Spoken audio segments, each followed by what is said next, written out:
Hi everyone, today we're going to be going over hormones under human physiology. Okay, so right here we got the human body, and we expanded the brain because that's the main center where all of your hormones, or most of your hormones, are produced. So hormones, what do we mean by hormones? So when we say hormones, we basically mean that they, if you want to chalk it all down to something, we can say they regulate bodily functions.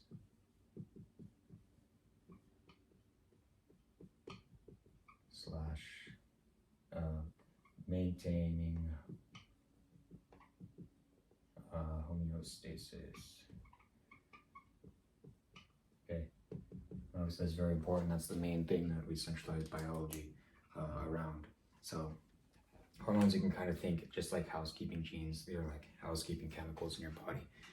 That's why you see with this, excuse me. That's why you see with a lot of diseases and disorders that are endogenous.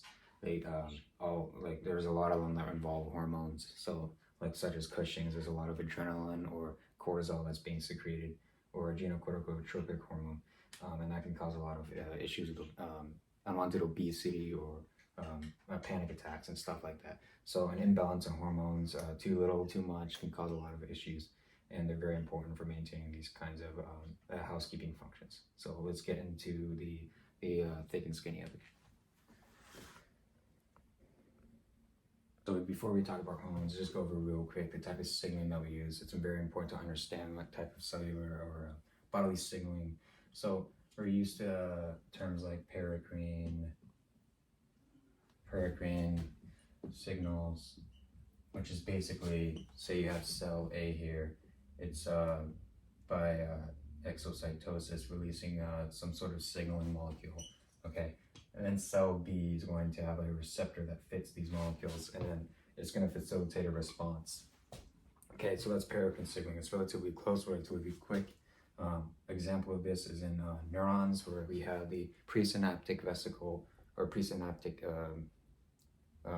vesicle go into the postsynaptic cell, and then the neurotransmitter facilitates a response. All right, another thing is we have autocrine signaling. Okay, and basically we have just the same cell A has a little receptor there, very exaggerated, not that big. Okay, and we release a signaling molecule, and this in turn creates its own response. And we see this a lot in cancer cells, where it signals itself to grow through oncogenes. Okay, so when we talk about hormones, we mean endocrine signaling. Okay, so endocrine signaling is very important. When we talk about endocrine signaling, we mean long distance signaling. So we are primarily going to use a circulatory system, not necessarily the lymphatic vessels, but mostly the blood vessels. So we're going to have these messenger cells that are going to send out hormones. When we're talking about hormones now, it could be other molecules, but just focusing on the main hormones. So we're going to secrete this messenger molecule, and then target cells, say somewhere in position B. It's going to receive that signal, and then it's going to facilitate a response towards those target cells. Okay. Okay, so here are the three hormones you might be asked to remember. The first two might be the only ones you're asked to remember, but for the oxytocin, antidiuretic hormone, and gonadotropin releasing hormone. I forgot the releasing hormone, but the hypothalamus has a group of cells called neurosecretory cells, and the hypothalamus is around this area right here, right under the thalamus. Intuitively, hypo means under, thalamus is this central little part of the brain. Okay, and just to be clear, gonadotropin releasing hormone is in itself has no really real bodily function directly. It stimulates luteinizing hormone and follicle stimulating hormone. Okay. Next, we have this. Excuse me. We have this weird little structure. I know that seems pretty suggestive, but no, it is not what you think it is. It is this little thing right here that hangs off of where your thalamus is, right in front of the pons. All right, so right here we have the anterior pituitary and the posterior pituitary. Now we see this called the master gland a lot, but as a biology student or as a STEM student, you generally just call it the anterior pituitary gland, collectively the pituitary gland. So it consists of posterior and anterior pituitary gland. Now the posterior pituitary gland is its primary function is to release the hormones that the hypothalamus produces. So it itself does not produce any hormones. So it's going to be releasing, I believe, only oxytocin and ADH, diuretic hormone, or vasopressin. And it just carries out its function. So it just releases it, right? So now the anterior pituitary gland has a much broader spectrum. It is a massive list of hormones. That is why it's called the master gland quite often.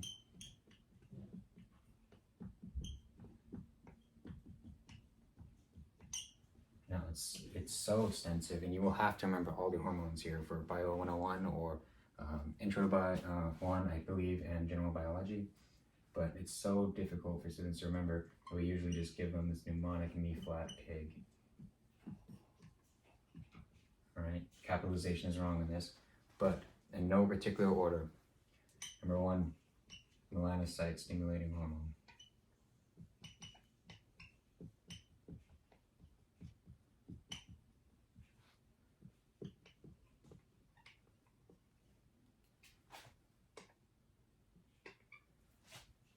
Number 2, which is the F, so melanocyte stimulating hormone, that was the ME.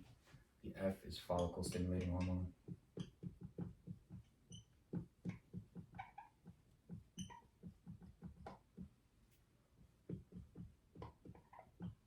Okay. The L is luteinizing hormone. And these are our two sex hormones that we find. There's more sex hormones, but these are the 2 regulated by GnRH. And then we have, adrenocorticotropic hormone.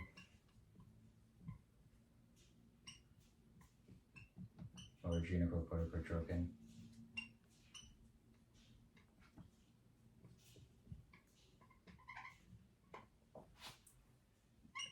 And then we have TSH, or thyroid stimulating hormone.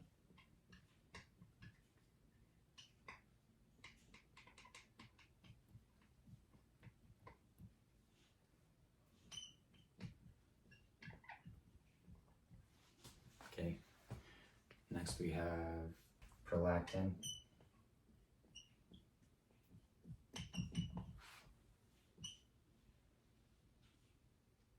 And lastly we have growth hormone. I know that list is pretty extensive, but if you remember the me-flat pig and study what each hormone does respectively, you should be pretty solid on that. It took me a while to memorize myself, but you kind of get the hang of it. Okay, so now let's move on to, still in the brain, we're going to be moving on to the pineal gland.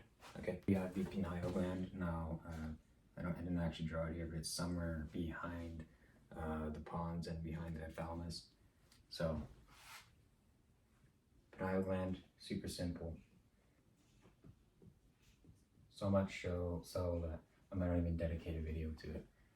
Melatonin, you've all heard it. You can buy it off the shelves at Walmart, Target, CVS, Kellogg's, or Kmart, whatever. It's super simple. All it does is regulates your circadian rhythm, and yeah, it's just basically the way melatonin works. To really hypersimplify it is when light conditions are low, the melatonin's released. tells your body to start preparing for sleep. It doesn't directly influence sleep, but yeah. Pineal gland, melatonin. So now we are done with the brain hormones. There is some more atypicals in here, but for our general sweep of hormones in the brain, that's pretty much it. So let's move on directly down to the thyroids. All right, so here is our thyroid gland, and anatomically it contains these 4 little dots, or the areas where what we call the parathyroid glands. And I'm just going to condense both the thyroid glands and the parathyroid gland hormones into this one section, okay?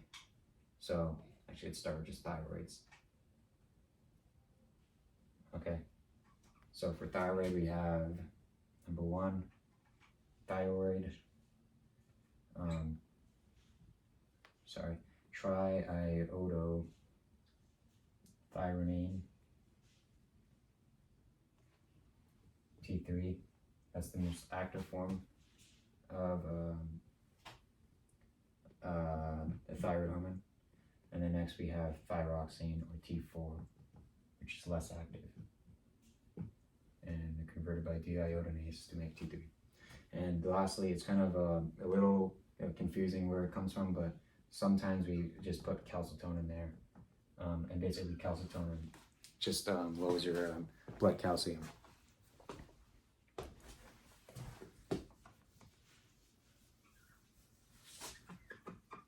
Okay, let's move on to the parathyroid.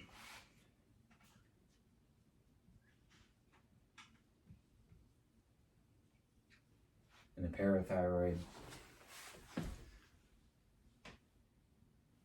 parathyroids only produce, yes, I was right, a parathyroid hormone.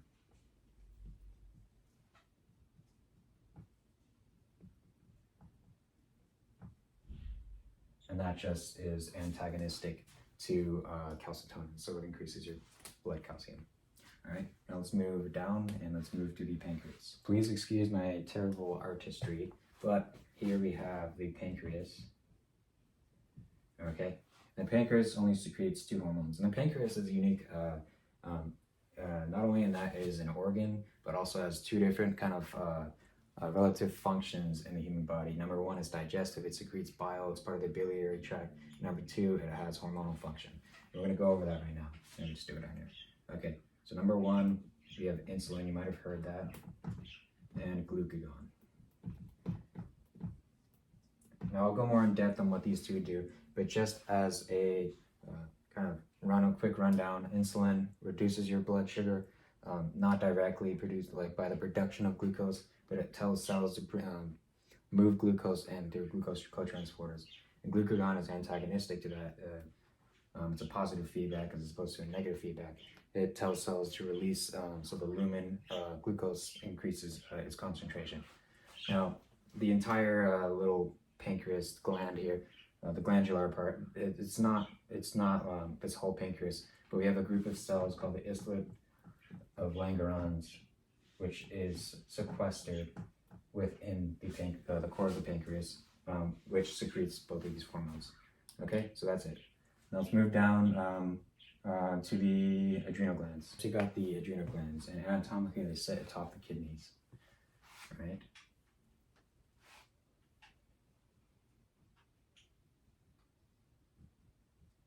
Okay, so the adrenal glands, as the name implies, produces adrenaline, or what biologically we would just call it epinephrine. And that is a very fast-acting hormone. And then norepinephrine is more of long-term sympathetic nervous system stimulant.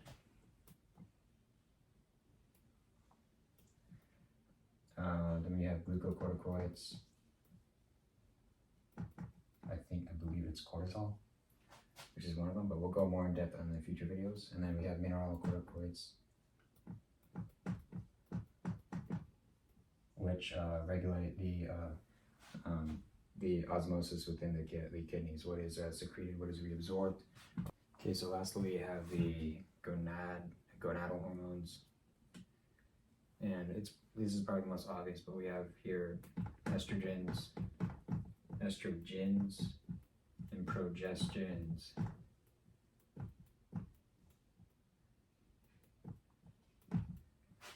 Okay, and then these are regulated by luteinizing hormone and follicle-stimulating hormone. So stuff like estrogen, estradiol, progesterone. And for testes, we have androgens,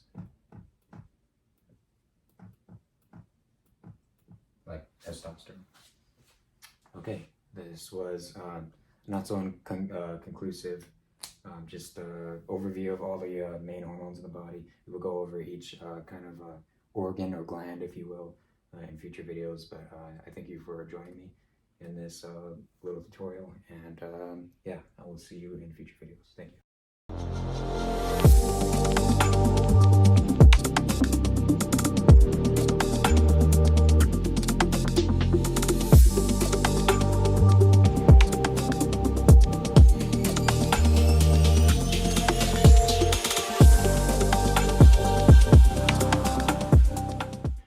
Next we have